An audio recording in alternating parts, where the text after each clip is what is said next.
The Lord be with you. A reading from the Holy Gospel according to Luke.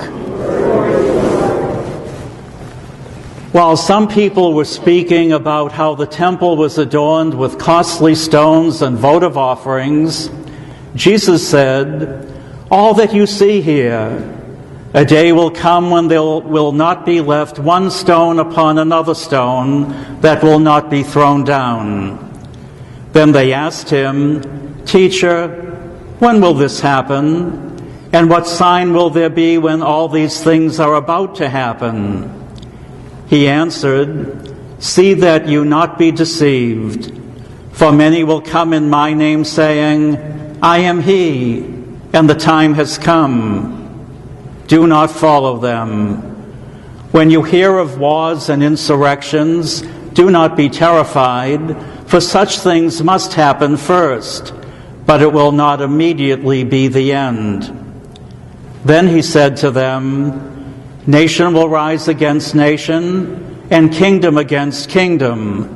There will be powerful earthquakes, famines, and plagues from place to place. And awesome sights and mighty signs will come from the sky. Before all this happens, however, they will seize and persecute you. They will hand you over to the synagogues and to prisons, and they will have you led before kings and governors because of my name. It will lead to you giving testimony. Remember, you are not to prepare your defense beforehand, for I myself shall give you a wisdom in speaking that all of your adversaries will be powerless to resist or refute. You will even be handed over by parents, brothers, relatives, and friends, and they will put some of you to death. You will be hated by all because of my name, but not a hair on your head will be destroyed.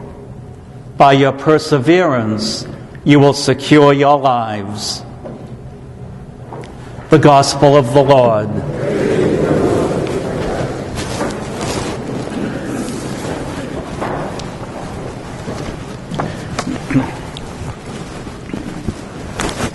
Good afternoon, everyone. Are you ready for the homily? Are you ready for the homily? Because the topic is one that we priests would prefer not to preach about. And if you looked at the bulletin, you have a hint. Let us be generous in our giving to the Lord. And so the topic is money. And I always get a little bit nervous about that. I always envision that somebody who has been away from the church all of a sudden arrives at Mass, and the topic is money, and they say, "Oh, same thing. They're always talking about money." And so if there's anyone here that you found your way to Mass this afternoon, we love you. Please stay. Please come back. And at St. Eulalia's, we only talk about money once a year. In fact, the last time I gave a homily on money was 3 years ago in Salem, and I chose a very particular weekend. The last weekend is called Honor Your Priest Weekend. And I figured even if they didn't like the homily, they'd have to be nice to me because it was Honor Your Priest Weekend. But the Lord talked about money, the Scriptures talk about money, and we need it to keep our parishes and communities healthy, growing, and thriving. This is a very, very generous parish, and your generosity pays the bills. Remember a couple of weeks ago we didn't have heat? Had nothing to do with your lack of generosity, problem with the pipes. We got it fixed thanks to your generosity.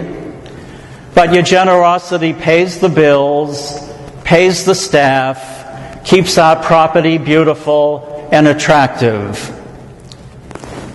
This year, your generosity is especially needed. In our meetings with the Finance Committee, we've noticed that each month in 2019, our income has been less than the months in 2018. Also, during the month of October, we do a head count to find out how many people are coming to Mass in the parishes. And the October head count this year said, on the average weekend, we have about 908 people coming to Mass. The year before it was 938, and Father Jim tells me not too many years in the past, it was over 1,100. And so your generosity is especially needed to pay our bills, to pay our staff, to keep things running and beautiful, but also to make up for this lessening of financial support and fewer people coming. And also, as you know, recently we've resurfaced the parking area. We had some pipe problems, and that was involved with an asbestos problem. And how do you spell asbestos? M-O-N-E-Y. Very expensive. And also, we need to hire now a person for the upper grade faith formation and also youth ministry. Thank God Sally Cunningham gave us another year, but to get ready for next September, we need to add a person to the staff. I will never tell anyone, nor should anyone else tell you what you should give. That needs to be something thought about, prayed about, and discerned as a person of faith. In our parish here, we're very unusual, and any visitor notes that. When are they going to pass the baskets? And so you've had this one shared response going back many years, which has helped our parish to thrive. No one is going to tell you how much you need to give or should give. That's your decision before the Lord. But as I continue the homily, I want to give you 3 things to think about and pray about. The first theme I want to talk about is the theme of tithing. That's not very well known among Catholics, but many other churches it's very, very normal. And what is tithing? I give the first 10% of my income to the Lord to support my parish and to care for the poor. I read recently about one diocese in our country, Wichita, Kansas, that has been working on things like tithing and sacrificial giving since the 1980s. And you know, in the Diocese of Wichita, because of the increasing generosity, the Catholic elementary education and some high school education for those that support their parishes is tuition free because of the growth in sacrificial giving. I belong to a group called the Fraternity of Priests, and one of the commitments we make is to tithe the first 10% of our income. And since I've been doing that since 1991, God has blessed me, and I've never worried about money. We had another priest in our fraternity who made the commitment to this tithing, and what he said is, the bills would come in every month, and I'd pay the bills, and I'd have no money for the tithe. And then it dawned on him, it's the first 10% we give to the Lord, and he did that. And after a few months, he said he was paying his bills. Something to think about and pray about. And no one is going to tell you have to do it. It's biblical, it's in the prophet Micah, but the church has never made that a requirement, although in some communities it is. If you know any Catholics that embrace tithing or any non-Catholics that embrace it, talk to them, and I'm sure they'll tell you that they've been very, very blessed. The other thing would be what we call intentional giving. In other words, we try to avoid pay-as-you-go. Most of the parishes I've been in, it's pay-as-you-go. What happens when somebody is on vacation?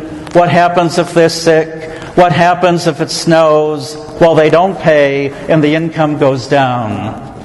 And that's why your process here at St. Eulalia is so good, where we can count on the commitment that you have made to support your parish during the next 12 months.